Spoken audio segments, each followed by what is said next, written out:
So hello. இப்போ வந்து நம்ம என்ன பார்க்க போறோம்னா இந்தியன் கான்ட்ராக்ட் ஆக்ட் பார்க்க போறோம். ஸோ கடன்னு இந்தியன் கான்ட்ராக்ட் ஆக்ட் பார்த்து முடிச்சிருவோம். முடிச்சு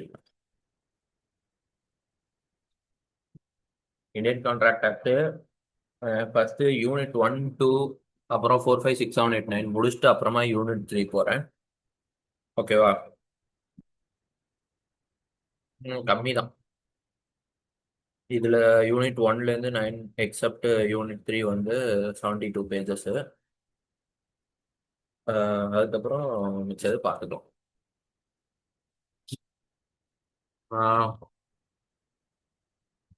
okay, Indian contract act 1872 unit 1 nature of contract. பாஸ்ட்ல ஒரு கான்ட்ராக்டுக்கு ஸ்பெசிபிக் லா கிடையாது. ஆஃப்டர் மௌரியாஸ், மௌரியா பீரியட்ல கான்ட்ராக்ட் வந்து பைலேட்டரல் டிரான்சாக்ஷனா இருந்துச்சு. அதாவது ரெண்டு சைடு என்ன சொல்ல, ரெண்டு பேர் கொண்ட டிரான்சாக்ஷனா இருந்துச்சு கான்ட்ராக்ட்ங்கிறது. இது மௌரியா பீரியட். அடுத்த முகல் ரூல Mohammedan law of contract. Mughal ரூல்ல. அடுத்து ஹிந்து லா இருந்துச்சு. ஹிந்து லாங்கிறது நம்ம culture. In our culture minor, intoxicated person, old man, handicap அவங்களாலலாம் கான்ட்ராக்ட் என்டர் ஆக முடியாது. After 16 years a person can enter. ஆனா இங்கிலீஷ் லா வந்து கொஞ்சம் டிஃப்ரெண்ட். ஓகேவா? ஒரு கான்ட்ராக்ட் கான்ட்ராக்ட்ங்கிறது an agreement enforceable by law. An agreement enforceable by law is a contract. Agreement is a promise which has a consideration. Promise which has a considerationங்கிறது agreement. A promise is a offer and later on accepted. அதுதான் வந்து promise. ஓகேவா? இப்போ வந்து ஒரு agreement என்ன, consideration. எதுக்கு consideration? ஒரு set of ப்ராமிஸ்க்கு வந்து கன்சிடரேஷன் தரது. அந்த ப்ராமிஸ் எதுக்கு வந்து கிரியேட் ஆகுது? To create a legal relationship அந்த ப்ராமிஸ் மேக் பண்ணப்படுது. So consideration plus promise plus intention to create legal relationship is agreement. Agreement which is enforceable law is contract. இப்போ எல்லாத்தையும் டீட்டெயிலாக படிப்போம். Agreement every promise and every set of promise forming consideration for each other. அதாவது என்னன்னா, every promise and every set of promise, ஒவ்வொரு ப்ராமிஸும் தனக்குத்தானே ஒரு கன்சிடரேஷன் ஃபார்ம் பண்றதுக்கு பேர் தான் அக்ரிமெண்ட்னு சொல்றோம். ப்ராமிஸ்ங்கிறது proposal when accepted becomes a promise. எதெல்லாம் வந்து not enforceable by law? Domestic agreement to social agreement to not enforceable by law. Which is enforceable by law? Commercial agreement. ஓகேவா? கமர்ஷியல் அக்ரிமெண்ட்லாம் enforceable by law. Okay,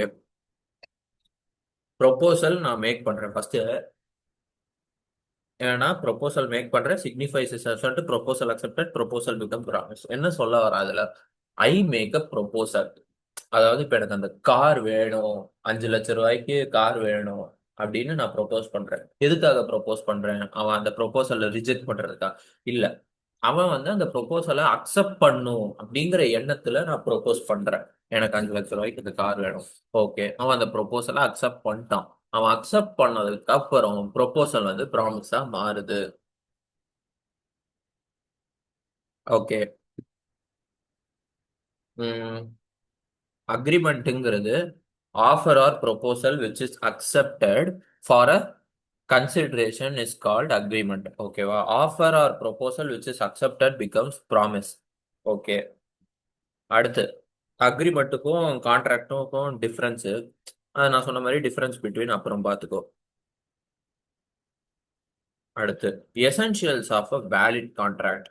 section 10 படி ஒரு சில things கொடுத்துருக்கான். அதுக்கப்புறம் section 10ல இல்லாம ஒரு சில எசென்ஷியல்ஸ் கொடுத்துருக்கான். செக்ஷன் 10ல 6 எசென்ஷியல், செக்ஷன் 10 தவிர்த்து ஒரு 5 எசென்ஷியல், மொத்தம் 11 எசென்ஷியல் இருக்கு வேலிட் கான்ட்ராக்டுக்கு. ஓகேவா? அது என்னன்னா agreement, free consent, competency of party, lawful consideration, legal object, not void. அப்புறம் two parties intention to create legal relationship, fulfilment of legal, என்ன சொல்றேன், ஃபுல்ஃபில்மெண்ட் ஆஃப் லீகல் ஃபார்மாலிட்டி. அப்புறம் certainty of meaning, possibility of performance. இதெல்லாம் இவ்வளோ இருக்கு. அதை டீட்டெயில்டாக பார்ப்போம். ஓகேவா? ஃபர்ஸ்ட் ஒரு வேலிட் கான்ட்ராக்ட்னா அக்ரிமெண்ட் இருக்கணும், ப்ரீ கன்சென்ட் இருக்கணும், பார்ட்டிஸோட கம்பிட்டன்சி இருக்கணும், அதுக்கு ஒரு லாஃபுல் கன்சிடரேஷன் இருக்கணும், ஒரு லாஃபுல் ஆப்ஜெக்ட் இருக்கணும், நாட் எக்ஸ்பிரஸ்லி டிக்ளேர்டு வாய்டாகவும் இருக்கணும். ஓகேவா? அதுதான் வேலிட் கான்ட்ராக்ட்னு சொல்றோம். ரெண்டு பார்ட்டி, அதாவது இப்போ செக்ஷன் 10ல கொடுக்காத எசென்சியல்ஸை இப்போ நம்ம டீட்டெயிலாக ஃபர்ஸ்ட் பார்ப்போம். ஓகேவா? Two parties involves at least two parties. அதுல ஒரு party makes offer, another party accept the offer. ஓகேவா? ஆஹ் என்ன சொல்ல, இந்த ரெண்டு பார்ட்டி வந்து என்ன சொல்ல, நேச்சுரல் பர்சனாகவும் இருக்கலாம், ஆர்எல்ஸ் லீகல் ஆர்டிஃபிஷியல் பர்சனாகவும் இருக்கும். அதாவது யாருன்னா கம்பெனிஸ், அதுக்கப்புறம் எல்எல்பி அப்படின்னு. அடுத்தது parties must intend to create legal relationship. அதாவது ஒரு சோஷியல் ரிலேஷன்ஷிப்போ இல்லை ஒரு டொமஸ்டிக் ரிலேஷன்ஷிப்பை வச்சோ ஒரு கான்ட்ராக்ட் மேக் பண்ண முடியாது. அப்படின்னா என்ன சொல்ல வரான், நீ எக்ஸாம்ல 100 மார்க்ஸ் வாங்கு, நான் உனக்கு 500 ரூபா தரேன்னு உங்க அம்மா சொன்னாங்கன்னா அதெல்லாம் சோஷியல் ஆர் டொமஸ்டிக் ரிலேஷன்ஷிப்.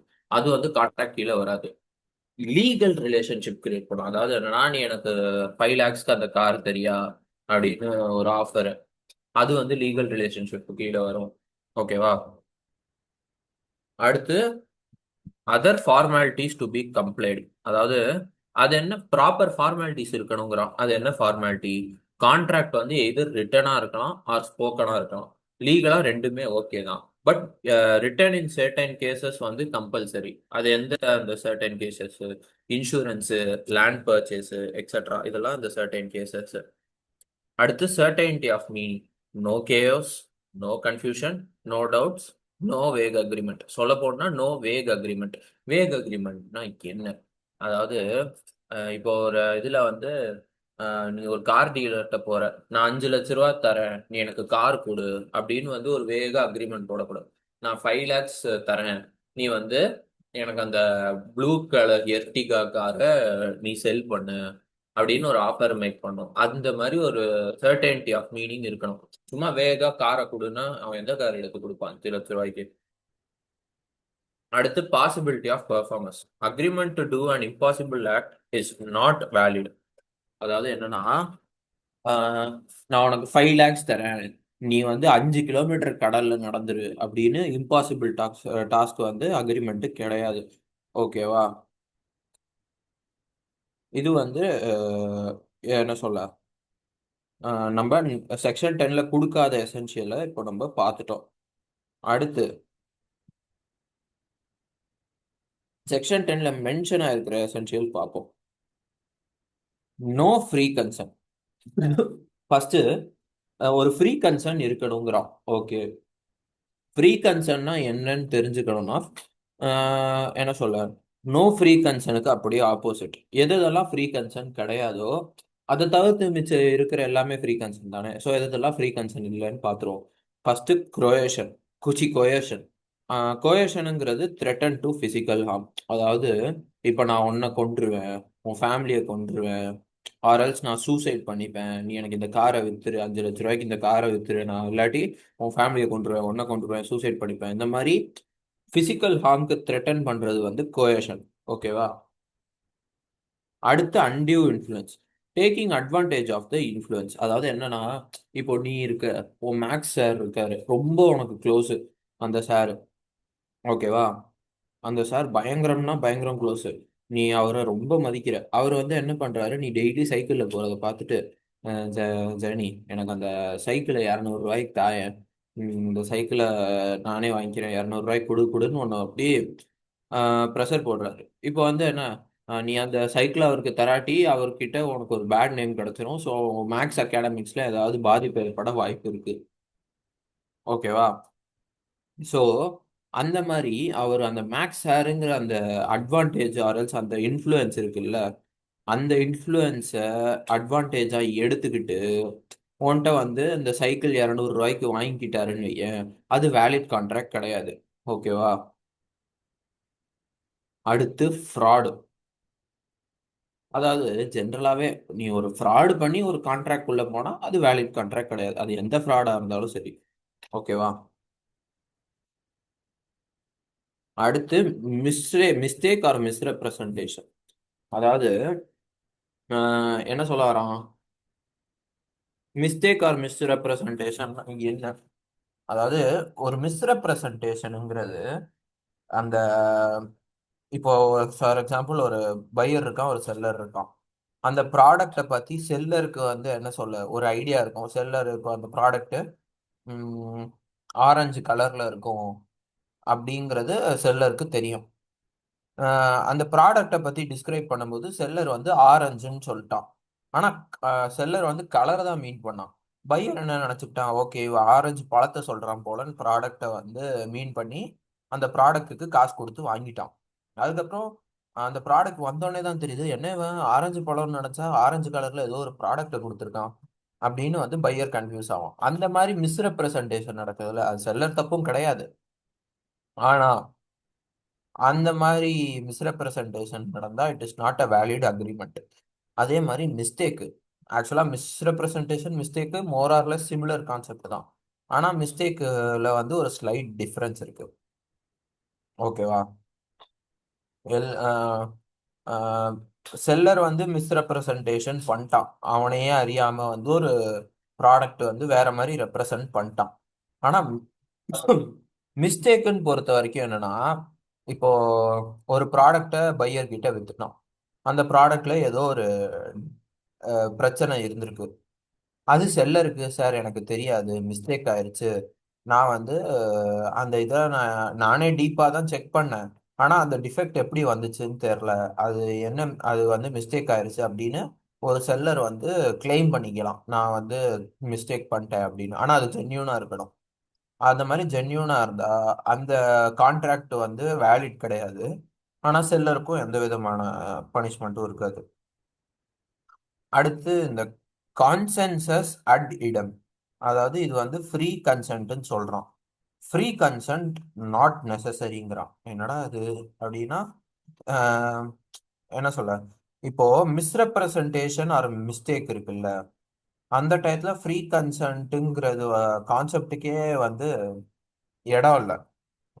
அது வந்து மிஸ்ரெப்ரசன்டேஷன் மிஸ்டேக்குங்கிறது ஒரு தவறுதலா நடந்தது. அது யாரு யாரு யார் மேல அதை பழி போட முடியும்? ஸோ அதை கான்ட்ராக்டை ஜஸ்ட் வாய்டுன்னு சொல்லிட்டு அதை அப்படியே மூவ் ஆன் பண்ணோம். அடுத்து கம்பீட்டன்சி ஆர் கெப்பாசிட்டி. ஒரு கான்ட்ராக்ட் குள்ள என்டர் ஆகணும்னா என்னென்ன கெப்பாசிட்டி இருக்கணும்? ஏஜ் வந்து மெஜாரிட்டியா இருக்கணும். ஓகே, நம்ம இந்தியன் கான்ட்ராக்ட் ஆக்ட் 1872 படி மெஜாரிட்டி ஏஜ் வந்து 18க்கு மேலதான். சவுண்ட் மைண்டா இருக்கணும். சவுண்ட் மைண்டுங்கிறது யாரு?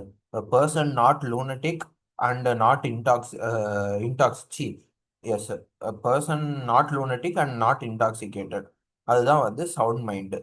அது or else not otherwise disqualified by law. அதாவது ஒரு பர்சன் வந்து ஜெயில இருந்தாலோ ஆர்எல்ஸ் இன்சால்வெண்டா இருந்தாலோ then he is not capable enough to enter in to the contract. He should be of sound mind, not disqualified by law and age of majority. அடுத்து consideration. இது மிக முக்கியமான concept. Consideration, quit pro quo, something in ரிட்டர்ன்னு சொல்றான். Quid pro கியூனா something in return. Consideration no specific value but there should be consideration. அதாவது ஒரு கான்ட்ராக்ட்ல கன்சிடரேஷனா ஏதாவது ஒன்று இருக்கணும். ஓகேவா? அது மணியா இருக்கலாம் ஆர் மணி பிளஸ் கைண்டா இருக்கலாம். ஆனா மணி வந்து இன்க்ளூட் ஆயிருக்கணும். அந்த மணிங்கிறது ஒரு ஸ்பெசிஃபிக் வேல்யூவா இருக்கணும்னு அவசியம் இல்லை. நீ ஒரு பெரிய பங்களாவை 1 ரூபா கொடுத்து கூட வாங்கலாம். ஓகேவா? அந்த மாதிரி கான்ட்ராக்ட் குள்ள நீ என்டர் ஆயிக்கலாம், அது பிரச்சனை இல்லை. ஆனா அந்த கன்சிடரேஷன் லாஃபுல்லா இருக்கணும். நீ வந்து சும்மா இப்போ வந்து, சார் எனக்கு வந்து அந்த கார் கொடுங்க சார், நான் வந்து உங்களுக்கு 1 கோடி மதிப்பிலான ட்ரக்ஸ் தரேன் அப்படின்னு வந்து அன்லாஃபுல்லான திங்ஸை வந்து கன்சிடரேஷனா கொடுக்க முடியாது. அடுத்து நாட் எக்ஸ்பிரஸ்லி டிக்ளேர்டு வாய்டு.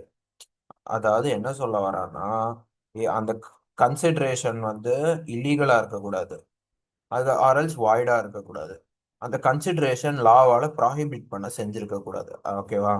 ஜென்ரலா என்ன, இது consideration which is not illegal and not prohibited by law or valid consideration. அவ்வளோதான்.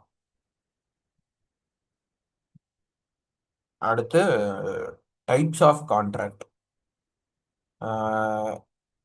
இப்போதான் வந்து நம்ம மெயின் கான்செப்ட்ஸ்குள்ளே வரோம். ஓகேவா? Types of contract. Validity or என்ஃபோர்ஸபிலிட்டியை பேஸ் பண்ணி பிரிச்சிருக்காங்க. அண்ட் ஃபார்மேஷனை பேஸ் பண்ணி பிரிச்சிருக்காங்க. அண்ட் பர்ஃபார்மன்ஸை பேஸ் பண்ணி பிரிச்சிருக்காங்க.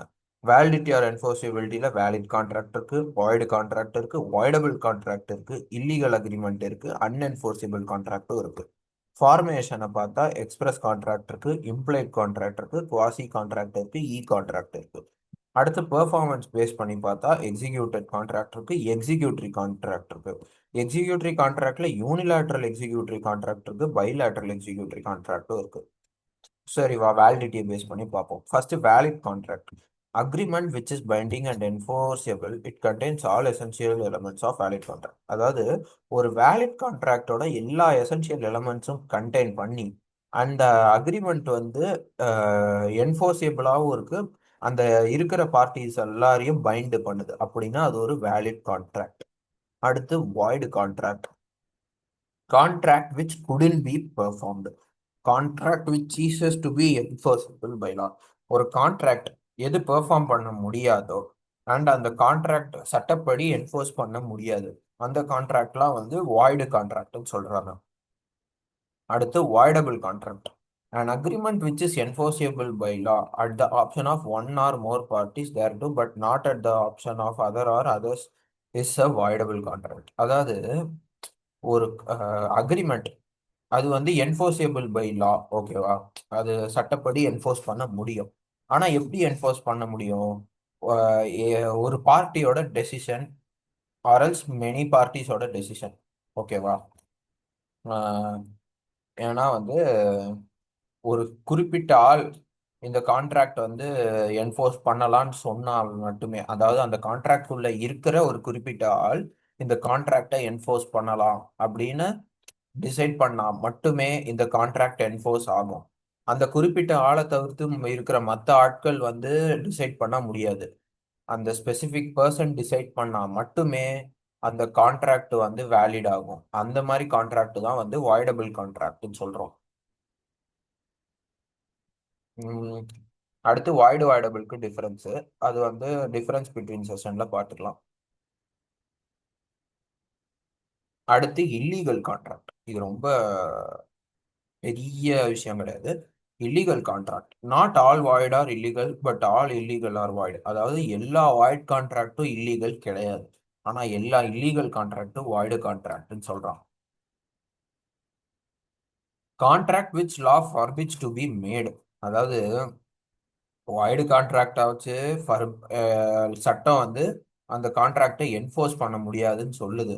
ஆனா வந்து ஒரு இல்லீகல் கான்ட்ராக்ட் வந்து சட்டம் வந்து இந்த மாதிரி கான்ட்ராக்டை போடவே கூடாதுன்னு சொல்லுது, ஓகேவா? அது அந்த கான்ட்ராக்டை என்ஃபோர்ஸ் பண்ண முடியாது, இது இந்த கான்ட்ராக்டை போடவே முடியாது, ஓகேவா? இப்போ இந்த கான்ட்ராக்டை போட முடியல, ஆனா அதையும் மீறி போட்டா என்ன ஆகும்? கோர்ட் வந்து இந்த கான்ட்ராக்டை என்ஃபோர்ஸ் பண்ணாது. அந்த கான்ட்ராக்ட் அந்த குறிப்பிட்ட இல்லீகல் கான்ட்ராக்டும் சரி, அந்த இல்லீகல் கான்ட்ராக்டோட கனெக்டா இருக்கிற மற்ற கான்ட்ராக்டும் சரி, கோர்ட்டு என்ஃபோர்ஸ் பண்ணாது. இதுக்கு ஒரு சூப்பர் எக்ஸாம்பிள் இருக்கு. என்னன்னா, நான் வந்து உனக்கு வந்து இல்லீகலா நான் ஒரு துப்பாக்கி விற்கிறேன், நீ எனக்கு 50,000 கொடு அப்படின்னு வந்து நான் ஒருத்தன்ட்ட ஆஃபர் மேக் பண்றேன். அவனும் அக்செப்ட் பண்ணி அதை கான்ட்ராக்ட் போட்டான், ஓகேவா? அதுக்கப்புறம் அந்த துப்பாக்கியை அவன் வாங்கிட்டான். வாங்கினோடனே இன்னொருத்தன்ட்ட, தம்பி நான் இந்த துப்பாக்கியை வந்து 50,000 ரூபாய்க்கு வாங்கினேன், இல்லீகலா தான் வாங்கினேன், உனக்கு வந்து 52,000 ரூபாய்க்கு விற்கிறேன், மார்க்கெட்ல இந்த துப்பாக்கி 1,00,000 வரைக்கும் போகும், நீ அவனுக்கு 52,000 ரூபாய்க்கு விற்கிறேன், நீ வாங்கிக்கிறியான்னு அவன் கூட ஒரு கான்ட்ராக்ட் போடுறேன். அவனும் அக்செப்ட் பண்ணி கான்ட்ராக்ட் உள்ள வந்துட்டான். இப்போ கோர்ட் வந்து என்ன ஆகும்? ஃபர்ஸ்ட் கான்ட்ராக்ட் இல்லீகல்னு கோர்ட்டுக்கு தெரிஞ்சிருச்சு. இப்போ வந்து அந்த துப்பாக்கி யார் கையிலடா இருக்குன்னு பார்த்தா ரெண்டாவது கான்ட்ராக்ட் பத்தி தெரிய வருது. ஸோ இந்த ரெண்டு கான்ட்ராக்டையுமே வந்து கோர்ட் என்ஃபோர்ஸ் பண்ணாம அப்படியே வாய்டுன்னு டிக்ளேர் பண்ணிடும், ஓகேவா? அடுத்து அன்என்ஃபோர்ஸபிள் contract. can't be enforced for certain reasons. Absence in writing bad. அதாவது unenforceable கான்ட்ராக்ட்னா இல்லீகல் கான்ட்ராக்டா இருக்கணும்னு அவசியம் கிடையாது. அன்என்ஃபோர்ஸபிள் கான்ட்ராக்ட்னா இந்த மாதிரி ரீசனுக்கு தான் வந்து அன்என்ஃபோர்ஸபிளா இருக்கும். அது என்ன ரீசன் அப்படின்னு பார்த்தா, கான்ட்ராக்ட்ல வந்து ரைட்டிங்ல ஏதோ பிரச்சனை, அதுக்கப்புறம் ஏதோ ஒரு லிமிட்டேஷன்னால இந்த கான்ட்ராக்டை வந்து அன்என்ஃபோர்ஸபிள் பண்றான். என்ன இது ஒரே குழப்பமா இருக்கு அப்படின்னு நீங்க நினைச்சீங்கன்னா, உனக்கு எக்ஸ்பிளைன் பண்றேன். ஏன்னா அன்என்ஃபோர்ஸபிள் கான்ட்ராக்ட் கீழே வர செக்ஷன் என்ன சொல்லுதுன்னா, ஒரு கான்ட்ராக்ட்ல இருக்கிற டெக்னிக்கல் டேர்ம்ஸ் லைக் என்னன்னா டேட்டு போடுறது, அதுக்கப்புறம் ரெண்டு பார்ட்டிஸோட பேரை மென்ஷன் பண்றது, அதுக்கப்புறம் ரெண்டு பார்ட்டியோட கையெழுத்து இருக்கிறது, அது இந்த மாதிரி டெக்னிக்கல் டேர்ம்ஸ்ல ஏதாவது ஒரு ஆப்சன்ஸோ இல்லை ஏதாவது ஒரு பிரச்சனையோ இருந்தா அதை அன்என்ஃபோர்ஸபிள் கான்ட்ராக்ட்னு சொல்றாங்க. இதெல்லாம் வந்து என்ஃபோர்ஸபிலிட்டியை பேஸ் பண்ணி இந்த கான்ட்ராக்டை டைப்ஸ் ஆஃப் கான்ட்ராக்டை இப்படி பிரிச்சிருக்காங்க. அடுத்து ஃபார்மேஷனை பேஸ் பண்ணி, அடுத்து ஃபர்ஸ்ட் எக்ஸ்பிரஸ் கான்ட்ராக்ட். ஒரு கான்ட்ராக்ட் ஓரலாவோ ரைட்டிங்காவோ ஒரு கான்ட்ராக்டோட டேர்ம்ஸ் அண்ட் கண்டிஷன்ஸை ஓரலாவோ ரைட்டிங்காவோ எக்ஸ்பிரஸ் பண்ணா அதை எக்ஸ்பிரஸ் கான்ட்ராக்ட்னு சொல்றான். இப்போ டேர்ம்ஸ் அண்ட் கண்டிஷன்ஸை ஆக்ஷன்ஸ் மூலியமா இம்ப்ளை பண்ணா அதை இம்ப்ளைடு கான்ட்ராக்ட்ஸ்னு சொல்றான். டேர்ம்ஸ் அண்ட் கண்டிஷன்ஸை ஆக்ஷன்ஸ் மூலியமா இம்ப்ளை பண்ணா அதை இம்ப்ளைடு கான்ட்ராக்ட்னு சொல்றான். என்னடா என்னடா சொல்றேன், ஒன்றும் புரியலையே. இப்போ நீ என்ன பண்ற, ஒரு கடைக்கு போற, ஸ்டேஷனரி ஷாப்பு, அப்படியே சுத்தி முத்தி பார்த்துட்டு ஒரு 10 ரூபா பேனாவை கையில எடுத்துட்டு கேஷ் கவுண்டருக்கு போய் 10 ரூபாயை நீட்டி அந்த பேனாவை அவங்க கண்ணு முன்னாடி வைக்கிற. அவங்க என்ன புரிஞ்சுப்பாங்க, ஓகே இவன் வந்து இந்த பேனா வேணும்ன்றத வந்து சிம்பாலிக்கா சொல்லிட்டான், 10 ரூபா நீட்டிட்டான், 10 ரூபா பேனாவை எடுத்துக்கிட்டான், ஓகே. அப்படி அதே மாதிரி அவர் என்ன பண்ணுவாரு, அந்த 10 ரூபாய் வாங்கிட்டு உன் கையில பேனாவை கொடுத்துருவாரு. நீ எந்த வார்த்தையும் அவரோட பகிர்ந்துக்கல, ஆனா வந்து என்ன, பேனாவை வந்து உன் கையில கொடுத்துட்டாரு. எப்படி நீ 10 ரூபா, நீ வந்து உன் ஆக்ஷன்ஸாலே அவர் வந்து கான்ட்ராக்ட் உள்ள கொண்டு வந்துட்ட. அது இம்ப்ளைடு கான்ட்ராக்ட். அடுத்து quasi contract. Quasi contract is not an actual contract. It resembles a contract created by law under certain circumstances. Quasi கான்ட்ராக்ட்ங்கிறது ஒரு ஆக்சுவல் கான்ட்ராக்ட் கிடையாதான். அது ஒரு கான்ட்ராக்ட் ரிசம்பிள் பண்ணதான். ஒரு கான்ட்ராக்ட் மாதிரியே இருக்குமா, ஆனா கான்ட்ராக்ட் கிடையாதான். அது வந்து சட்டத்தின் கீழ் கிரியேட் ஆயிருக்கு. எதுக்கு கிரியேட் ஆயிருக்கு, எப்போ கிரியேட் ஆகும், ஒரு குறிப்பிட்ட சர்க்கம்ஸ்டன்சஸ்ல கிரியேட் ஆகும்னு சொல்லியிருக்கான். குவாசி கான்ட்ராக்டுக்குன்னு ஒரு தனி இது இருக்கு, அதாவது செக்ஷன் இருக்கு. நம்ம அது வரும்போது படிச்சுக்கலாம். ஸோ இப்போதைக்கு குவாசி கான்ட்ராக்ட்னா என்ன அப்படின்னு பார்த்துக்கோ. அடுத்து இ கான்ட்ராக்ட்ஸ். கான்ட்ராக்ட்னா என்னன்னு உனக்கே தெரியும், அக்ரிமெண்ட் என்ஃபோர்ஸபிள் லா கான்ட்ராக்ட். அதே கான்ட்ராக்ட் எலக்ட்ரானிக் மீன்ஸ்ல இருந்தா அது இ கான்ட்ராக்ட், அவ்வளவுதான். அடுத்து பெர்ஃபார்மன்ஸ் பேஸ் பண்ணி consideration in given contract is act. Okay, first executed contract. The act is done or executed. அதாவது இந்த இடத்துல ஆக்ட் ஆக்ட் ஆக்ட்னு இந்த பெர்ஃபார்மன்ஸ் கீழே ஆக்ட் ஆக்ட் ஆக்ட்னு சொல்றான்ல, அதை கன்சிடரேஷன் சொல்றோம். ஓகேவா, கன்சிடரேஷன், அந்த கன்சிடரேஷன் வந்து த ஆக்ட்னு சொல்றோம். அந்த act is done or executed. Executed கான்ட்ராக்டை பொறுத்த வரைக்கும் அந்த கன்சிடரேஷனை கொடுக்கறதுங்கிறது முடிஞ்சிருச்சு. அந்த கன்சிடரேஷன் என்ன, நான் காசு கொடுத்துட்டேன், அது வந்து பையரா என்னோட கன்சிடரேஷனை கொடுத்துட்டேன், எக்ஸிக்யூட்டட். அவன் செல்லரா எனக்கு குட்ஸ் கொடுத்துட்டான், அவன் அந்த குட்ஸுங்கிறது செல்லரோட கன்சிடரேஷன். அவன் செல்லரா அவனோட பார்ட் ஆஃப் கன்சிடரேஷனை கொடுத்துட்டான். ரெண்டு பேருமே காசு குட்ஸ்ன்னு அவங்க அவங்க கன்சிடரேஷனை கொடுத்துட்டோம். அந்த ஆக்ட் இஸ் டன், அதனால அது எக்ஸிக்யூட்டட் கான்ட்ராக்ட்னு சொல்றோம். அடுத்து executory contract. Act is done, act is not done or not executed. அந்த கன்சிடரேஷன் கொடுக்கல, கொடுக்கப்படல. ஓகேவா, எய்தர் ரெண்டு பேருமே வந்து கொடுக்காம இருக்கலாம், ஆரஞ்ச் ஒரு ஆள் கொடுக்காம இருக்கலாம். இப்போ ஃபர்ஸ்ட் யூனிலேட்ரல் எக்ஸிக்யூட்டரி கான்ட்ராக்ட்னா என்னன்னு பார்ப்போம். யூனிலேட்ரல் எக்ஸிக்யூட்டரி கான்ட்ராக்ட்னா தன்னோட பார்ட் ஆஃப் கன்சிடரேஷனை any one of the party, அது பையராகவும் இருக்கலாம் செல்லராகவும் இருக்கலாம், any one of the party தன்னோட பார்ட் ஆஃப் கன்சிடரேஷனை இன்னும் கொடுக்கல, இன்னும் எக்ஸிக்யூட் பண்ணல. அது வந்து யூனிலேட்ரல் எக்ஸிக்யூட்டரி கான்ட்ராக்ட். அதுவே பைலேட்ரல் எக்ஸிக்யூட்டரி கான்ட்ராக்ட்னா, இப்போ போத் பையர் அண்ட் செல்லர் வந்து என்ன சொல்ல, அவங்களோட பார்ட் ஆஃப் கன்சிடரேஷன் இன்னும் எக்ஸிக்யூட் பண்ணல. இன்னும் அவங்க அந்த கன்சிடரேஷனை கொடுக்குற அந்த ஆக்டை இன்னும் எக்ஸிக்யூட் பண்ணல. ஓகேவா? அது பைலேட்ரல் எக்ஸிக்யூட்டரி கான்ட்ராக்ட். அடுத்து proposal or offer. When one person signify to another his willingness or abstain from doing anything with a view to obtaining the assent of the other to such act or abstinence. ஓகேவா? நான் அது கேவலமா படிச்சேன், but ஃபுல்லா கரெக்டா தான் படிச்சேன். அதாவது என்னன்னா, ஒரு பர்சன் இன்னொரு பர்சன் கிட்ட தன்னோட வில்லிங்னஸை சொல்றான். ஓகேவா? நீ வந்து இது என்ன சொல்ல, ஒரு வில்லிங்னஸ சொல்றான். ஓகேவா? ஆர்எல்ஸ் நான் வந்து உனக்காக இதை பண்ணாம இருக்கேன். அதாவது பர்சன் ஏ பர்சன் பி. பர்சன் ஏ என்ன சொல்றான், நான் இதை உனக்காக பண்றேன், நீ எனக்காக அதை பண்ணு. அது வந்து it is a type of offer. நான் இதை உனக்காக பண்றேன், பட் நீ அந்த ஆக்டிவிட்டியை பண்ணாம இரு, அது ஒரு டைப் ஆஃப் ஆஃபர். ஓகேவா? ஆர்எல்ஸ் இப்படி கூட ஆஃபர் போலாம். நான் உனக்காக பண்ணாம இருக்கேன் ஒரு விஷயத்த, நீ எனக்காக அந்த விஷயத்த பண்ணி கொடு, அது ஒரு ஆஃபர். ஆர்எல்ஸ் நான் உனக்காக ஒரு விஷயம் பண்ணாம இருக்கேன், நீ எனக்காக அந்த விஷயம் பண்ணாம இரு, அது ஒரு ஆஃபர். அதுதான் இப்போ வந்து அதை டெஃபினிஷனை படிப்போம். இது நான் சொல்ற எக்ஸ்பிளனேஷன் உனக்கு புரியும். when one person signifies to another, ஒரு பர்சன் இன்னொரு பர்சன்ட்ட சொல்றான் his willingness, நான் உனக்கு இதை பண்றேன், R abstain from doing anything, நான் உனக்கு இதை பண்ணாம இருக்கேன், with the view to obtaining the assent, நீ எனக்கு இதை பண்ணு, of that other person to such act or abstinence, நீ வந்து எனக்கு இது பண்ணாம இருக்கணும். ஓகேவா? அசன்ட்டுங்கிறது ரிப்ளை. அசன்ட்னா ரிப்ளை, ஞாபகம் வச்சுக்கோ. எங்க போனாலும் நீ ரிப்ளைன்னு யூஸ் பண்ணிடாத, அசன்ட்னு தான் யூஸ் பண்ணும். ஓகேவா? இதுதான் offer or proposal.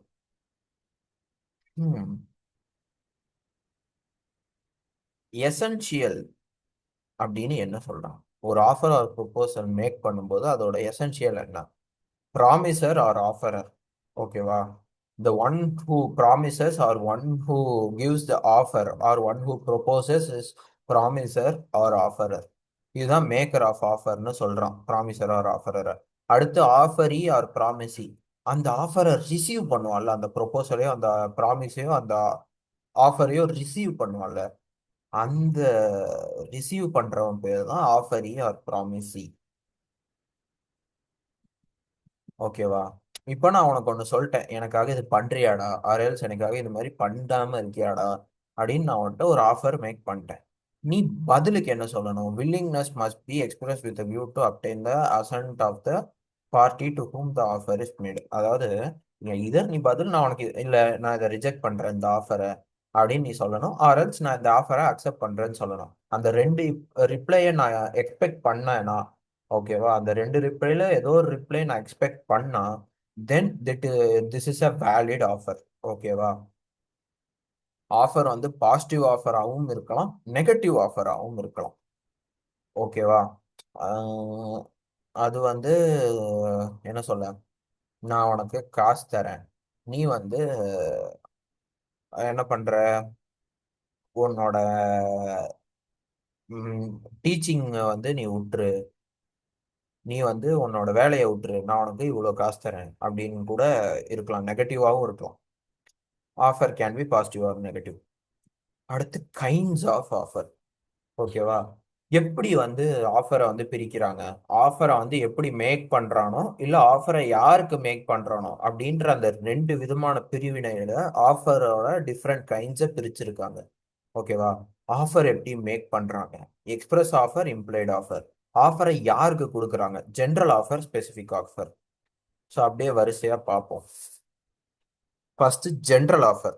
Offer made to public at large and hence any one can accept and do the desired act. இப்போ என்னன்னா, ஆஃபர் மேட் டு பப்ளிக், அதாவது பொதுவா ஹோல் பப்ளிக்கு வந்து ஆஃபர் மேக் பண்ணப்பட்டிருக்கு அட் லார்ஜ். அண்ட் ஹென்ஸ் அந்த பப்ளிக்ல யார் வேணாலும் அந்த ஆஃபரை அக்செப்ட் பண்ணிக்கலாம்.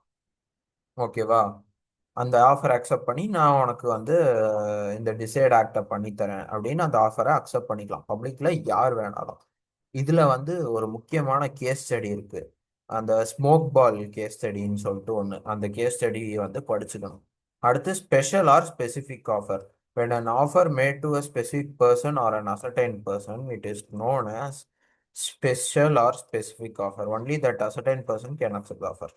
அதாவது என்னன்னா, ஒருத்தன் குறிப்பிட்ட இன்னொருத்தனுக்கு ஒரு ஆஃபர் மேக் பண்றான். ஓகேவா? அந்த குறிப்பிட்ட அந்த ஆள் மட்டுமே அந்த ஆஃபரை அக்செப்ட் பண்ண முடியும். அதுக்கு பேர் தான் ஸ்பெசிஃபிக் ஆஃபர். அடுத்து cross offer. when two parties exchange identical offer in ignorance at the time of each other's offers, the offers are called cross offer. அதாவது என்ன சொல்ல வரானா, இப்போ வந்து இதுக்கு ஒரு சூப்பர் எக்ஸாம்பிள் கொடுத்து எக்ஸ்பிளைன் பண்றேன். அதுக்கப்புறம் இந்த டெஃபனிஷனை இன்னொரு தாட்டி படிக்கிறேன், புரியும். அதாவது என்னன்னா, நான் வந்து ஒரு லெட்டர் போடுறேன் உனக்கு. எனக்கு வந்து உன்னோட வீட்டில் இருக்கிற அந்த காவாசாக்கி பைக்கை வந்து 50,000க்கு விற்கிறியான்னு நான் உனக்கு லெட்டர் போடுறேன். அந்த லெட்டர் உனக்கு ரீச் ஆகிறதுக்கு முன்னாடியே நீ எனக்கு ஒரு லெட்டர் போடுற. ஸ்ரீராம், எனக்கு இந்த மாதிரி என் வீட்டில் காவாசாக்கி பைக் இருக்கு, அதை 50,000க்கு வாங்கிக்கிறியா அப்படின்னு வந்து நீ எனக்கு லெட்டர் போடுற. ரெண்டு பேரும் ஒரே மோட்டிவ்க்கு தான் கேட்குறோம். ஓகேவா? உன் காவாசாக்கி பைக்கை வந்து 50,000க்கு தரியான்னு நான் கேட்டிருக்கேன். நீ வந்து என்ன பண்ணிருக்க, நான் வந்து உனக்கு கேட்டது தெரியாம லெட்டர்ல தானே கேட்டேன். ஸோ உனக்கு இன்னும் ரீச் ஆகல. ஸோ உனக்கு ரீச் ஆகிறதுக்கு முன்னாடி நீ என்ன பண்ற, என்னோட காவாசாக்கி பைக் 50,000 ருபீஸ் இருக்கு, அது நீ வாங்கிக்கிறியா அப்படின்னு வந்து என்கிட்ட வந்து இன்னும் ஆஃபர் பண்ற. ரெண்டுமே ஒரே மாதிரி ஐடென்டிக்கலா இருக்கிற விஷயங்கள் தான் ரெண்டு ஆஃபருமே. ஆனா வந்து நம்ம ரெண்டு பேருமே அதை பத்தி தெரியாம மாறி மாறி ஆஃபர் விட்டுக்கிட்டோம். இப்போ திருப்பி படிப்போம். when two parties exchange identical offer, Kawasaki bike 50,000 ரூபாய்க்கு, இன் ignorance, நான் உனக்கு ஆஃபர் கொடுத்தது எனக்கு தெரியாது, நீ எனக்கு ஆஃபர் கொடுத்ததும் எனக்கு தெரியாது. ஓகேவா? ignorance at the time of each other's offer. Okay, ரெண்டு பேரும் ஆஃபர் பண்ணும்போது ignorant இருந்திருக்கும். அந்த ஆஃபர்லாம் வந்து கிராஸ் ஆஃபர்னு சொல்றான். கிராஸ் ஆஃபரும் கவுண்டர் ஆஃபரும் மோஸ்டா எல்லாம் கன்ஃபியூஸ் ஆயிப்பாங்க. கிராஸ் ஆஃபர் வேற, கவுண்டர் ஆஃபர் வேற. Counter offer when the offeree offers to qualified acceptance of the offer subject to modification and variation in the terms of original offer. இப்போ அதே இது காவாசாக்கிக்கே வரும். நான் வந்து காவாசாக்கி பைக்கு எனக்கு நீ 1,00,000 ரூபாய்க்கு தரியா அப்படின்னு நான் கேட்குறேன். நீ என்ன பண்ற, ஸ்ரீராம், இது வந்து நான் வாங்கும்போதே 2,00,000 ரூபாய்க்கு தான் வாங்கினேன். வாங்கி கொஞ்சம் வருஷம் தான் ஆச்சு. 1,00,000 ரூபாய்க்கு கேட்கறது வந்து ரொம்ப கம்மி விலைடா, இன்னும் நல்ல கண்டிஷன்ல இருக்கு. நீ என்ன பண்ற, ஸ்ரீராம், 1,00,000 ரூபா இல்ல, ஒரு 1,400,000 கொடுத்தீங்கன்னா நான் உனக்கு இந்த பைக்கை தரேன் அப்படின்னு நீ வந்து என்கிட்ட சொல்ற. ஓகேவா? நான் ஒரு ஆஃபர் மேக் பண்ணேன். அந்த ஆஃபர்ல நீ ஒரு மாடிஃபிகேஷன் பண்ணி எனக்கு தர, அதுதான் வந்து counter offer. when the offeree, நீ தான் அந்த offeree, offers to qualified acceptance of the offer. அதாவது என்னன்னா, குவாலிஃபைடு அக்செப்டன்ஸ்னா என்ன, 1,00,000 ரூபாய்க்கு வண்டி வாங்குறது, வண்டியை நான் விற்கிறேன், நீ அக்செப்ட் பண்றது தான் குவாலிஃபைடு அக்செப்டன்ஸ். ஆனா நீ அந்த அக்செப்டன்ஸ்க்கே ஒரு ஆஃபர் வைக்கிற. எவ்வளோ, 1,00,000 ரூபாய்க்கு பதிலாக 1.25 lakhs இன்னொரு ஆஃபர் பண்ற. ஆஹ் அந்த ஆஃபர் வந்து நீ பண்றீல, அது ஒரிஜினல் ஆஃபர்ல இருந்து வேறுபட்டிருக்கும். ஒரிஜினல் ஆஃபர்ல இருந்து ஏதாவது மாடிஃபிகேஷன் ஆர் வேரியேஷனா இருக்கும். ஓகேவா? In terms original offer it would be modification or variation. ஆமா, இதுல என்ன வேரியேஷன் இருக்கு, 1,00,000 ரூபாய்ங்கிறத நீ 1,4 லட்ச ரூபாய்க்கு கேட்டிருக்க, அதுதான் வந்து வேரியேஷன். ஓகேவா? அடுத்து standing or counting or open offer. an offer which is allowed to remain open for acceptance over a period of time. அதாவது, ஏன்னா வந்து என்னோட லேண்டை யாராவது வாங்கிக்கிறீங்களா 5 lakhsக்கு, அடுத்த 30 நாள் வரைக்கும் இந்த ஆஃபர் இருக்கும், நீங்க யார் வேணாலும் இதை வந்து இந்த ஆஃபரை நீங்க அக்செப்ட் பண்ணிக்கலாம் அப்படின்னு வந்து ஒரு ஆஃபரை ஒரு குறிப்பிட்ட பீரியட் ஆஃப் டைமுக்கு ஓப்பனாகவே வச்சுக்கிறது. ஓகேவா? அதுதான் வந்து standing, counting or open offer. அடுத்து essential offer, valid offer. It must be capable of creating legal relationship. ஒரு ஆஃபருங்கிறது லீகல் ரிலேஷன்ஷிப்பை கிரியேட் பண்றதுக்கு மட்டுமே இருக்கணுமே தவிர்த்து மற்ற எந்த ரீசனுக்காகவும் இருக்கக்கூடாது. It must B certain, definite and not wake. அது சர்டைனா இருக்கணும், டெஃபனைட்டா இருக்கணும், வேகா இருக்கக்கூடாது. அதாவது என்ன சொல்ல வரான்னா, ஒரு ஆஃபர் சர்டைனா இருக்கணும். வே அதாவது என்ன சும்மா எனக்கு வந்து 5 லட்ச ரூபா நான் தரேன், எனக்கு ஒரு கார் கொடு அப்படின்லாம் வந்து வேகா இருக்கக்கூடாது. 5 லட்ச ரூபா தரேன், எனக்கு நீ அந்த ஃபோர்டு காரை கொடு அப்படின்னு வந்து ரொம்ப சர்டைனா இருக்கணும். அந்த ஆஃபர் டெஃபினைட்டாகவும் இருக்கணும். ஒரு இம்பாசிபிள் ஆஃபர்லாம் வந்து கொடுக்க முடியாது. நான் உனக்கு 2 lakhs தரேன், நீ எனக்கு 500 அடி பள்ளத்துல இருந்து மேலே எந்திரிச்சு வா, எந்த ஒரு சப்போர்ட்டும் இல்லாம அப்படின்னு இன்டெஃபினைட் ஆஃபர்லாம் சொல்ல முடியாது. டெஃபினைட்டா ஆஃபர் இருக்கணும். It must B communicated to the offer. இப்போ நான் ஒரு ஆஃபர் மேக் பண்றேன், அதாவது வந்து என்ன சொல்ற, எனக்கு வந்து உன்னோட பைக் வேணும்டி, நான் 20,000 தரேன் அப்படின்னு வந்து நான் உன்கிட்ட சொல்லியிருக்கணும். எனக்கு அவ பைக் 20,000 ரூபாய்க்கு வேணுமே அப்படின்னு நான் மனசுக்குள்ள நினைச்சுக்கிட்டா அது ஆஃபர் கிடையாது. நான் உன்கிட்ட அந்த ஆஃபரை பத்தி கம்யூனிகேட் பண்ணியிருக்கணும். ஓகேவா? It must be made with view of obtaining the assent of other party. நான் அந்த ஆஃபரை எதுக்கு மேக் பண்றேன், நீ கம்முன்னு விட்டு போவா. நீ வந்து அந்த ஆஃபரை வந்து எதர் அக்செப்ட் பண்ணும் ஆர் ரிஜெக்ட் பண்ணும். இந்த ரெண்டு மோட்டிவ், இது ரெண்டுத்துல ஏதாவது ஒன்று நடக்கும் அப்படிங்கிற ஒரு எண்ணத்துல தான் நான் அந்த ஆஃபரையே மேக் பண்றேன். ஓகேவா? ஒரு ஆஃபர் கண்டிஷனலா இருக்கலாம், தப்பு கிடையாது. அதாவது எப்படின்னா, நான் நான் வந்து 5 lakhsக்கு என் லேண்டை உனக்கு விற்கிறேன். ஆனா அந்த லேண்டை நீ வாங்கிட்டு நீ வந்து அதுல விவசாயம் மட்டும்தான் பண்ணணும், வேற எதுவும் பண்ணக்கூடாது அப்படின்னு கண்டிஷனலாகவும் இருக்கலாம். ஓகேவா? Offer should not contains a term the non-compliance of which would amount to acceptance. அதாவது என்ன சொல்ல, நீ வந்து அமைதியாவே இருந்தீங்கன்னா இந்த ஆஃபரை அக்செப்ட் பண்ணிட்ட அப்படின்னு அர்த்தம். அப்படின்னு எந்த விதமான கண்டிஷன்ஸும் இருக்கக்கூடாது. அதான் சொல்றேன், ஆஃபர் ஷுட் நாட் கண்டெயின், என்ன கண்டெயின் பண்ணக்கூடாது, டேர்ம் த நான் கம்ப்ளைண்ட்ஸ். அதாவது நீ வந்து பேசாமையே இருந்தா அப்படின்னா வந்து இந்த ஆஃபரை நீ அக்செப்ட் பண்ணிக்கிட்ட அப்படின்னு அர்த்தம்னு இந்த மாதிரி எந்த ஆஃபரும் மேக் பண்ண முடியாது. ஓகேவா? ஆஃபர் எக்ஸ்பிரஸ்டா இருக்கலாம், இம்ப்ளைட்டா இருக்கலாம், ஜென்ரலா இருக்கலாம், ஸ்பெசிஃபிக்கா இருக்கலாம். அது ஏற்கனவே மேலே எக்ஸ்பிளைன் பண்ணேன். Offer is different from a mere statement of intention and invitation to offer, a mere communication of information or prospectus and advertisement. Offer offer வேற, statement of intention வேற. அதாவது statement of intentionனா என்னன்னா, என்ன சொல்ல, இப்போ நீ வந்து என்கிட்ட பேசிட்டு இருக்க, என்ன ஸ்ரீராம் எப்படி இருக்க, நல்லா இருக்கியா, அப்படி சௌக்கியமா அப்படின்னு பேசிட்டு இருக்க. ஸ்ரீராம், நான் வந்து என்னோட லேண்டை விற்கலான் இருக்கேன்டா, 2 லட்ச ரூபாய்க்கு விற்கலான் இருக்கேன்டா அப்படின்னு நீ என்கிட்ட சொல்ற. நான் அதுக்கப்புறம் அடுத்த நாளே வந்து 2 லட்ச ரூபாய் தூக்கிட்டு வந்துட்டு இந்தா உன் லேண்டை கொடு அப்படின்லாம் என்னால கேட்க முடியாது.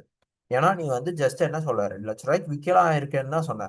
2 லட்ச ரூபாய்க்கு விற்கிறேன் வாங்கிக்கிறியான்னு நீ என்கிட்ட கேட்கல. 2 லட்ச ரூபாய்க்கு விற்கலான் இருக்கேன்னு தான் நீ சொன்ன. அவ்வளவுதான். அதுதான் வந்து ஸ்டேட்மெண்ட் ஆஃப் இன்டென்ஷன். அதெல்லாம் ஆஃபர்னு கன்சிடர் பண்ண மாட்டாங்க. அடுத்து இன்விடேஷன் டு ஆஃபர். நீ என்ன பண்ற, இப்போ உனக்கு அந்த லேண்டை விற்கணும் அப்படிங்கிற எண்ணம் இருக்கு. 2 lakhsக்கு அந்த லேண்டை விற்கணும் அப்படின்ற எண்ணம் இருக்கு. நீ என்ன பண்ற, ஆஹ் நான் வந்து எனது லேண்டை வந்து 2 lakhsக்கு விற்கணும்னு இருக்கேன், இன்டென்ஷன் இருக்கிறவங்க எனக்கு ஆஃபர் பண்ணலாம் அப்படிங்கிற மாதிரி நீ பேசுற. என்ன இன்டென்ஷன் இருக்கிறவங்க ஆஃபர் பண்ணலாமா? புரியல, என்ன சொல்ல வர? 2 lakhsக்கு நீ லேண்டை விற்கலான் இருக்க, ஆனா வந்து அதை வந்து நான் அந்த ஆஃபரை இனிஷியேட் பண்ண மாட்டேன், வேற யாராவது வந்து அந்த ஆஃபரை இனிஷியேட் பண்ணுங்க அப்படின்னு சொல்றதுதான் வந்து intention to offer. Intention to ஆஃபர்னா இன்விடேஷன் டு ஆஃபர், சாரி. வேற யாராவது வந்து இந்த ஆஃபரை மேக் பண்ணுங்க. ஓகேவா? அந்த மாதிரி வந்து இருக்கக்கூடாது ஒரு ஆஃபர்னா. மியர் கம்யூனிகேஷன் ஆஃப் இன்ஃபர்மேஷன் வந்து ஆஃபர் கிடையாது. அதாவது என்ன பண்ற, நான் வந்து ஒரு ஸ்டேஷ்னரி கடைக்கு போறேன். ஓகேவா? ஸ்டேஷ்னரி கடைக்கு போயிட்டு இந்த பேனாவோட விலை எவ்வளோன்னு கேட்குறேன். அவர் 50 ரூபாங்கிறாரு. அவர் 50 ரூபான்னு சொன்னதுக்கு அப்புறமே வந்து அது ஆஃபருன்னு கிடையாது. அவர் அந்த பேனாவை எதுக்கு வச்சிருப்பாருன்னா, இப்போ ஃபார் எக்ஸாம்பிள் கடையில வந்து அந்த பேனா வந்து சும்மா ஷோகேஸ்க்கு தான் வச்சிருக்காரு, விற்கிறதுக்கு இல்லை. அவர் வந்து அந்த பேனா 50 ரூபா அப்படிங்கிறாரு. நான் என்ன பண்றேன், 50 ரூபாய் கொடுத்துட்டு பேனாவை எடுத்துட்டு போக முடியாது. ஏன்னா அவரு நான் விலையை கேட்டேன், அந்த விலை எவ்வளவோ அதுக்கான பதில் சொன்னாரு. அதுக்காகலாம் வந்து ஆஃபர்ன்னு நினைச்சுக்கிட்டு நான் போய் வாங்க முடியாது. அடுத்த ப்ராஸ்பெக்டஸ் அண்ட் அட்வர்டைஸ்மெண்ட். அதாவது என்னன்னா, உம், இப்போ கேஎஸ் அகாடமிக்கு போனீங்கன்னா ஒரு ப்ராஸ்பெக்டஸ் ஷீட் ஒன்று தருவோம். ஏன்னா ஃபவுண்டேஷனுக்கு இவ்வளோ ரூபாய், இன்டருக்கு இவ்வளோ ரூபாய், ஃபைனலுக்கு இவ்வளோ ரூபாய், அதுக்கப்புறம் இவ்வளோ கிளாஸஸ் இருக்கு அப்படி இப்படின்னு ஒரு ப்ராஸ்பெக்டஸ் கொடுப்போம். அந்த ப்ராஸ்பெக்டஸை உன் கையில கொடுத்துட்டாலே வந்து அது ஆஃபர்ன்னு கிடையாது. ஓகேவா? அந்த ப்ராஸ்பெக்டஸை பார்த்து அதுக்கப்புறமா தான், சார் எனக்கு ஃபவுண்டேஷனுக்கு அட்மிஷன் வேணும், நீ அவனுக்கு ஆஃபர் பண்ணுவ கேஎஸ் அகாடமிக்கு. அதனால வந்து ப்ராஸ்பெக்டஸ் வந்து என்ன சொல்ல, ஆஃபர் கிடையாது. இதுல வந்து என்னன்னா, இந்த இன்விடேஷன் டு ஆஃபர்னு சொன்னேன்ல, அந்த இன்விடேஷன் டு ஆஃபரோட ஒன் ஆஃப் த எக்ஸாம்பிள் தான் ப்ராஸ்பெக்டஸும் சரி, அட்வர்டைஸ்மெண்ட்டும் சரி. அட்வர்டைஸ்மெண்ட் என்ன, எங்க காலேஜ்ல இந்த ஃபெசிலிட்டிஸ் இருக்கு, அப்படி இருக்கு, இப்படி இருக்குன்னு வந்து சொல்றான். ஆனா வந்து நம்மளாதான் போய் அட்மிஷனுக்கு ஆஃபர் பண்ணுவோம். அதுக்கப்புறம் தான் அவங்க அக்செப்ட் பண்ணலாமா ரிஜெக்ட் பண்ணலாமான்னு காலேஜ்காரங்களோ என்னமோ யோசிப்பாங்க. இந்த மாதிரி இப்போ invitation to offer. Invitation to offer டெஃபனைட்டா இருக்கணும். இன்விடேஷன் டு ஆஃபருங்கிறது டெஃபனைட்டா இருக்கணும். டெஃபனைட்னா நடக்கக்கூடிய பாசிபிலிட்டி. அதுக்கப்புறம் ப்ரெசிட்ஸர் டெஃபனைட்டா, அதுக்கப்புறம் டெஃபனைட்டா இருக்கணும். Capable of converting and intention to into a contract. அதாவது என்னன்னா, எனக்கு வந்து 2 லட்ச ரூபாய்க்கு என் பைக் இருக்கணும், பைக்கை விற்கணும். ஓகேவா? அந்த என்னோட அந்த இன்டென்ஷனை ஒருத்தனுக்கு ஆஃபர் பண்ணி அதை கான்ட்ராக்டா மாற்றக்கூடிய அளவுக்கு கேப்பபிளா இருக்கணும். டெஃபினைட்டா இருக்கணும். என்னோட இன்டென்ஷனை கான்ட்ராக்டா மாற்றக்கூடிய அளவுக்கு கேப்பபிளா இருக்கணும். அவன் இப்போ கான்ட்ராக்டா மாற்றக்கூடிய அளவுக்கு கேப்பபிள் ஆயிடுச்சுன்னா, அதுக்கப்புறம் ஒரு டெஃபினைட் ஆஃபர் இருக்கணும். யாராவது வந்து பைக்கை வாங்குறதுக்கு ஆஃபர் பண்ணியிருக்கணும். அதுக்கப்புறம் அந்த இன்விடேஷனை வந்து நான் அக்செப்ட் பண்ணியிருக்கணும். ஓகேவா? அதாவது என்னன்னா, இப்போ வந்து ஆஹ், என்ன சொல்ல, இன்விடேஷன் டு ஆஃபரை சிம்பிளா உனக்கு எக்ஸ்பிளைன் பண்றேன். எனக்கு என் பைக்கை 2 லட்ச ரூபாய்க்கு விற்கணுங்கிற இன்டென்ஷன் இருக்கு. ஓகேவா? இதை வந்து நான் உங்ககிட்ட சொல்றேன், இந்த மாதிரி விற்கணும்னு இன்டென்ஷன் இருக்கு ஜனனி அப்படின்னு வந்து நான் சும்மா இன்விடேஷன் டு ஆஃபர் உனக்கு போடுறேன். நீ என்ன பண்ற, யோசிக்கிற. அதுக்கப்புறம் அடுத்த நாள் காலையில இப்போ வந்து பைக் 2 லட்ச ரூபாய்க்கு விற்கணுங்கிறது டெஃபினைட்டு. அதை கான்ட்ராக்டா கன்வெர்ட் ஆகக்கூடிய அளவுக்கு கேப்பபிலிட்டி இருக்கு. நீ என்ன பண்ற, அடுத்த நாள் வந்து அந்த ஸ்ரீராம் எனக்கு உன் பைக்கை 2 லேக்ஸ்க்கு தரியாடா, நீ நேத்தி சொல்லிட்டு இருந்தீல்ல அப்படின்னு வந்து நீ வந்து கேட்குற. அது ஆஃபரா மாறிடுச்சு, டெஃபினைட் ஆஃபரா மாறிடுச்சு. அதுக்கப்புறம் அந்த டெஃபினைட் ஆஃபருங்கிறது இன்விடேஷன் டு ஆஃபர் தான். அந்த இன்விடேஷன் டு ஆஃபரை நீ அக்செப்ட் பண்ணிட்டு தானே அடுத்த நாள் வந்து 2 லேக்ஸ்க்கு வந்து வாங்கிக்க வாடா அப்படின்னு எனக்கு ஆஃபர் பண்ற. ஆனா நீ அப்படி கேட்டதுக்கு அப்புறம் எய்தர் நான் உனக்கு விற்கலாம், விற்காமையும் போலாம். ஓகேவா? ஆனா அப்படி விற்காம போனாதான் அது இன்விடேஷன் டு ஆஃபர்னு சொல்றான். அப்படி வித்துட்டா அது கான்ட்ராக்டா மாறிடும். ஓகேவா?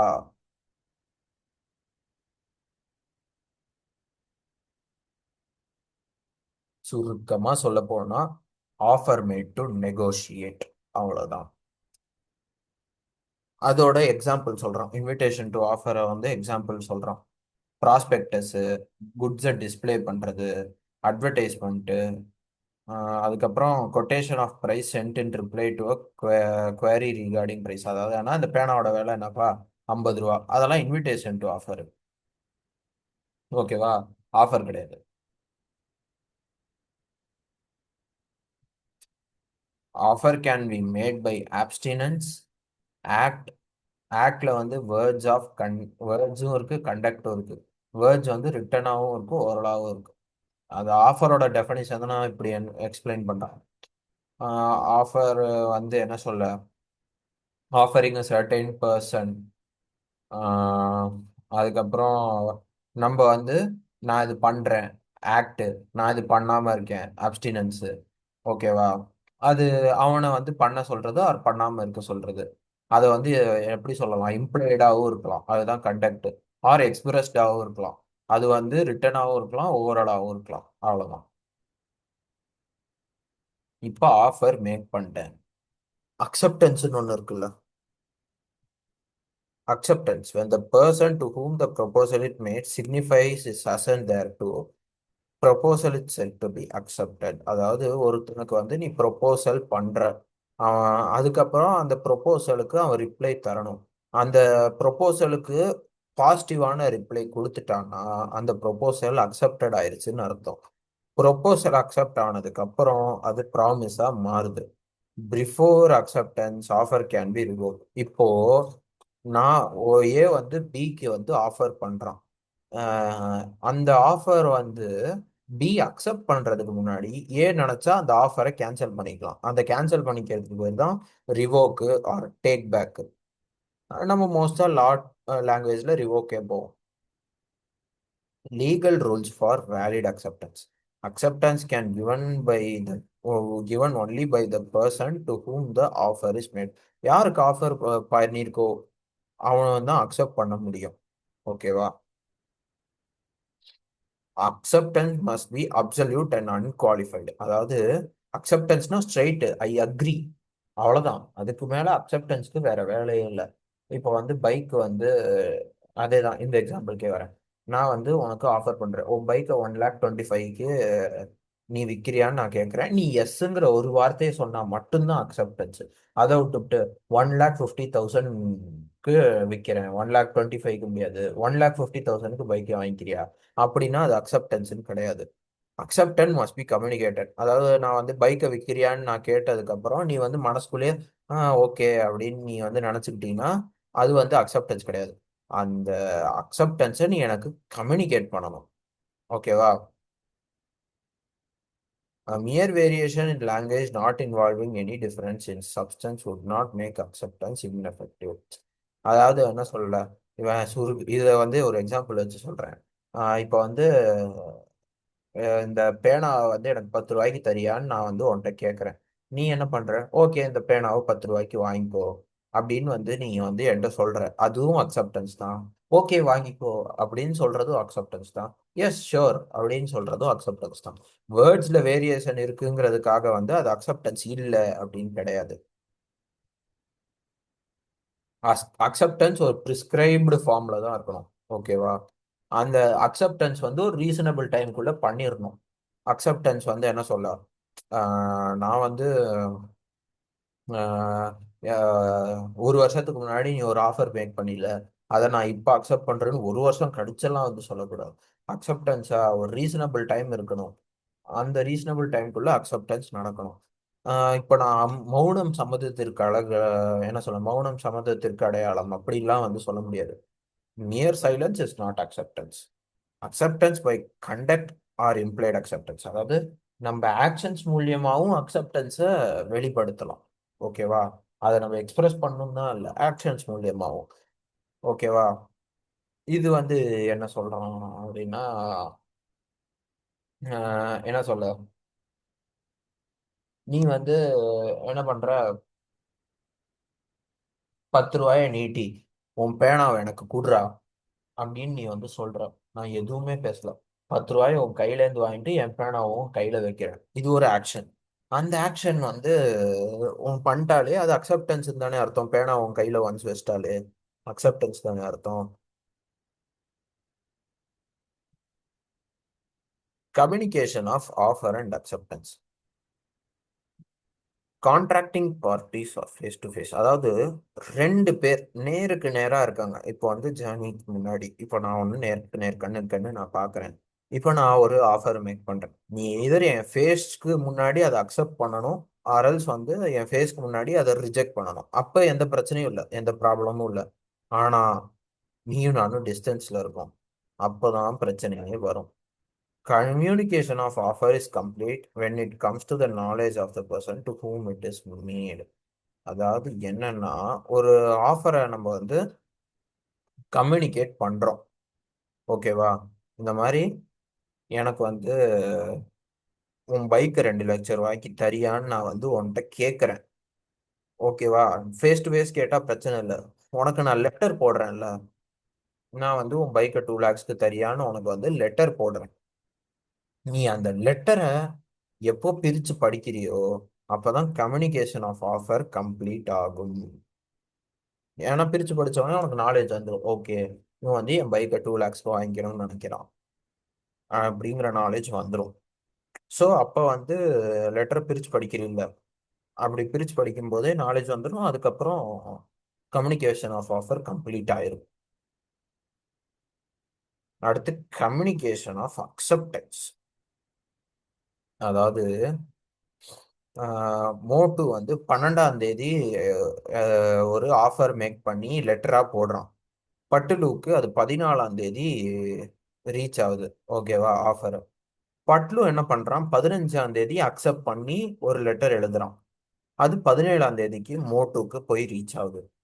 பட்லுவோட பாயிண்ட் ஆஃப் வியூ பொறுத்த வரைக்கும், சி பட்லுவோட பாயிண்ட் ஆஃப் வியூ, ஒரு கம்யூனிகேஷன் ஆஃப் ஆஃபர் எப்போ கம்ப்ளீட் ஆகுதுன்னா, பட்லுக்கு 14ஆம் தேதி போய் லெட்டர் ரீச் ஆகி அவன் பிரிச்சு படிக்கிறான்ல, அப்பதான் கம்யூனிகேஷன் ஆஃப் ஆஃபர் கம்ப்ளீட் ஆகுது. அதுவே கம்யூனிகேஷன் ஆஃப் அக்செப்டன்ஸை பொறுத்த வரைக்கும், மோட்டுவை பொறுத்த வரைக்கும் அவனுக்கு எப்போ ரீச் ஆகுது, 17ஆம் தேதி அக்செப்டன்ஸ் லெட்டர் ரீச் ஆகுது. ஓகேவா, அவனுக்கு எப்போ ரீச் ஆகுதோ அப்பதான் அக்செப்டன்ஸ் வந்து கம்ப்ளீட் ஆகுது, கம்யூனிகேஷன் ஆஃப் அக்செப்டன்ஸ் கம்ப்ளீட் ஆகுது. அதுவே பட்லுவை பொறுத்த வரைக்கும் அவன் 15ஆம் தேதியே லெட்டர் எழுதி போட்டான்ல, இந்த மாதிரி ஆஹ், என்ன சொல்ல, ஐ அக்செப்ட்னு ஒரு லெட்டர் 15ஆம் தேதியே போட்டான்ல, அது 15ஆம் தேதி பட்லுவை பொறுத்த வரைக்கும் கம்யூனிகேஷன் ஆஃப் அக்செப்டன்ஸ் கம்ப்ளீட் ஆயிருச்சு. ஓகேவா, மோட்டுக்கு 17ஆம் தேதி, பட்லுக்கு 15ஆம் தேதி, அவ்வளவுதான். இப்போ 17ஆம் தேதி மோட்டுக்கு வந்து ஆஹ், அந்த அக்செப்டன்ஸ் லெட்டர் ரீச் ஆகுதுல்ல. ஆனா 17ஆம் தேதிக்கு முன்னாடி Patlu can revoke the offer. 17ஆம் தேதி மோட்டுக்கு ரீச் ஆகிறதுக்கு முன்னாடி Patlu can revoke the offer. Communication of special condition. Any special conditions are convey நானே என்ன எழுதியிருக்கேன்,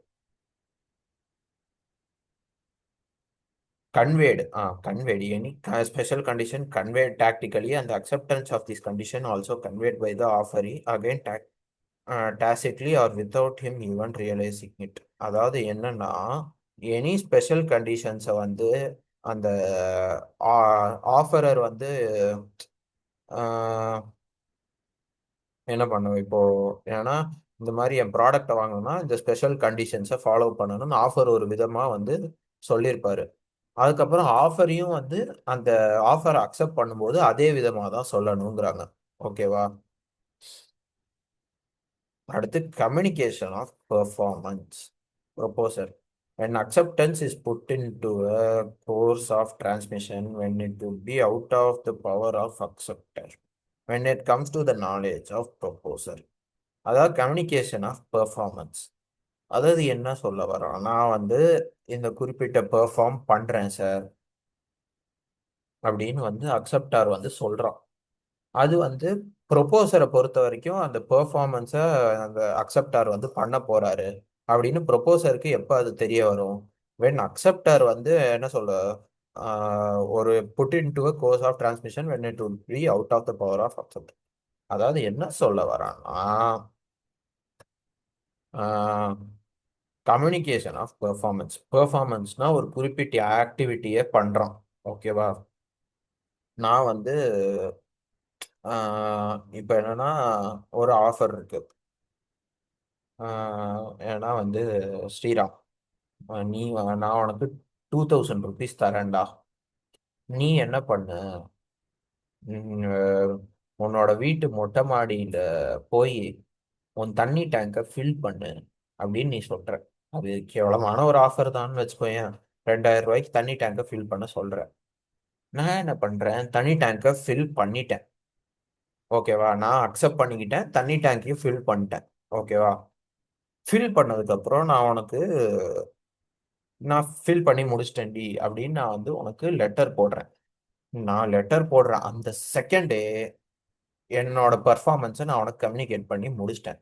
அந்த லெட்டர் உனக்கு ரீச் ஆகுது. ஓகேவா, அந்த லெட்டர் உன்கிட்ட வரும்ல, என்னால அந்த லெட்டரை தொடக்கூட முடியாது. அந்த மாதிரி ஒரு சுச்சுவேஷன் வரும். உன் கையில, லிட்டரலா உன் கையில வந்து வந்து நிற்கும். அந்த மாதிரி டயத்துல வந்து என்ன சொல்ல, ஆஹ், நீ வந்து சொல்லியிருப்பில்ல இந்த மாதிரி தண்ணியை ஃபில் பண்ணு ரூ. 2000 அப்படின்னு நான் ஃபில் பண்ணிட்டேன்னு உனக்கு பெர்ஃபார்மன்ஸ் முடிஞ்சுன்னு உனக்கு லெட்டர் அனுப்புறேன். அந்த லெட்டர் லிட்ரலா எப்போ உன் கைக்கு வந்து நீ அதை பிரிச்சு படிக்கிறியோ அப்பதான் வந்து கம்யூனிகேஷன் ஆஃப் பெர்ஃபார்மன்ஸ் கம்ப்ளீட் ஆகும். ஓகேவா? அடுத்து revocation of offer and acceptance. இப்போ ஆஹ், என்ன சொல்லலாம், ரெவோகேஷன் ஆஃப் ஆஃபர். இப்போ நான் வந்து உனக்கு 10ஆம் தேதி ஒரு ஆஃபர் எழுதுறேன். 12ஆம் தேதி உனக்கு அந்த ஆஃபர் வந்து சேருது, நீ படிச்சு பார்த்துட்ட. ஆனா 13ஆம் தேதி எனக்கு ஒரு லெட்டர் போடுற இல்ல, நான் ஐ அக்செப்ட்னு. அந்த 13ஆம் தேதி நீ லெட்டர் போடுறதுக்குள்ள, அதாவது நீ அந்த லெட்டர் எழுதி போஸ்ட் பண்றதுக்குள்ள நான் அந்த ஆஃபரை ரெவோகேட் பண்ணியிருக்கணும். அப்படி 13ஆம் தேதி நீ ஒன்ஸ் போஸ்ட் பண்ணிட்டீங்கன்னா என்னால அந்த ஆஃபரை ரெவோகேட் பண்ண முடியாது. Revocation of acceptance. இப்போ நீ 13ஆம் தேதி போஸ்ட் பண்ணிட்ட, எனக்கு 15ஆம் தேதி அந்த அக்செப்டன்ஸ் லெட்டர் வந்து சேர்ந்துரும். நீ அந்த 15ஆம் தேதிக்குள்ள அந்த லெட்டரை நீ திருப்பி வாங்கிக்கணும். அப்படி உன்னால அந்த 15ஆம் தேதிக்குள்ள வாங்க முடியலைன்னா தென் ரெவோகேஷன் ஆஃப் அக்செப்டன்ஸ் நடக்காது. இப்போதான் நம்ம யூனிட் 1 முடிக்கிறோம். ஓகேவா? ஒரு சிறிய பிரேக் எடுத்துட்டு கண்டினியூ பண்றோம்.